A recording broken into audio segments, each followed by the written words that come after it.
আসছে একের পর এক নতুন মেগা।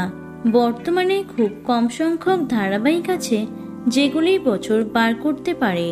অধিকাংশ ধারাবাহিকই কয়েক মাসের মধ্যেই বন্ধ হয়ে যাচ্ছে।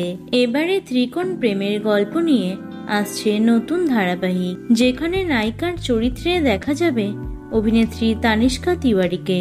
অ্যাক্রোপলিস এন্টারটেনমেন্টের প্রযোজনায় আসছে নতুন ধারাবাহিক। এখানে ফুটে উঠবে এক মা ও দুই ছেলের গল্প। ধারাবাহিকে মায়ের ভূমিকায় থাকবে অভিনেত্রী অঞ্জনা বসু।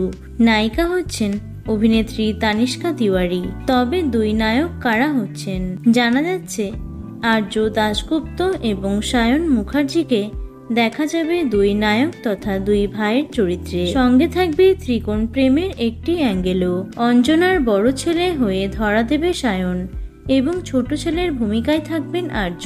ফলে ধারাবাহিকে মা ও দুই ছেলের সম্পর্কের কথার পাশাপাশি থাকছে ত্রিকোণ প্রেমের গল্প।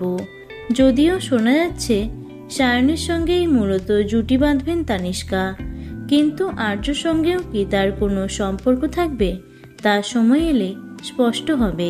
আজকালের তরফে জানানো হয়েছে ইতিমধ্যেই চরিত্রদের লুক সেট হয়ে গেলেও ধারাবাহিকের নাম কি হবে সেটা স্থির হয়নি। কবে এবং কোন চ্যানেলে আসবে এই মেগা সেটাও জানা যায়নি। তবে শোনা যাচ্ছে খুব শীঘ্রই আসতে চলেছে এই ধারাবাহিক। তো বন্ধুরা, ভিডিওটি এটুকুই। টলি দুনিয়ার অন্যান্য খবর পেতে চ্যানেলটি সাবস্ক্রাইব করতে পারো। ধন্যবাদ।